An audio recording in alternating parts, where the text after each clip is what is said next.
I mentioned your military service. You've been under fire, correct? Yeah, I mean, when the rocket alarm goes off, you got about 3 seconds to I remember get down. a conversation I had with Bob Dole one time about there is some value in having a president who's been shot at.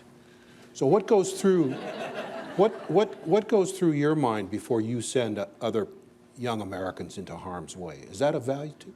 Yeah, I think it is. And look, let's be clear, I'm not a Navy SEAL, but you know, we took a lot of rocket fire on bases where I was.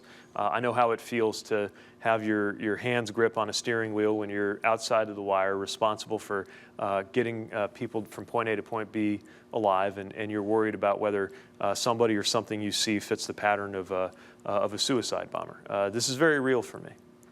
And I do believe there is value in someone in the Oval Office understanding what's at stake, understanding at a personal level what's at stake when decisions are made that could send people into a conflict. Because the reality is our troops will do whatever is required of them. I recently, just a few days ago, by chance, ran into someone I served with, hadn't seen since she was injured in an insider attack while we were both deployed in Afghanistan. And just to give you a sense of the spirit that the folks who serve us have. She's still active, she's still in the military. She's wearing a Wounded Warrior t-shirt that says "Some Assembly Required." And when I asked her how she was doing, she cheerfully picked up her knee and tapped on the prosthetic from where they couldn't save her leg. And she is looking forward to her next deployment because it's her job. She deserves a president who would never allow her to go into harm's way if there were any alternative.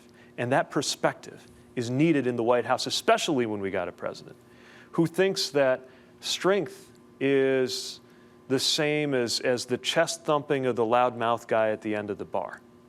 A lot of times, strength is in judgment, it is in restraint, it is in seeing through the consequences of a decision that is made.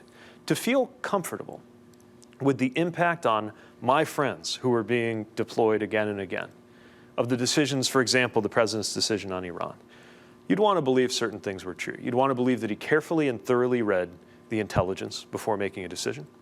You'd want to believe that he consulted members of Congress from both parties to ensure that this is not being treated as a partisan issue or decision.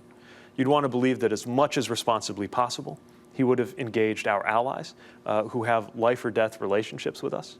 And you would want to believe that he carefully thought through every consequence of every move and countermove that could happen. Does anybody think that's what Donald Trump did when he made these latest decisions? I don't feel that way, and it's one more reason why somebody who understands the gravity of these choices ought to be in the White House.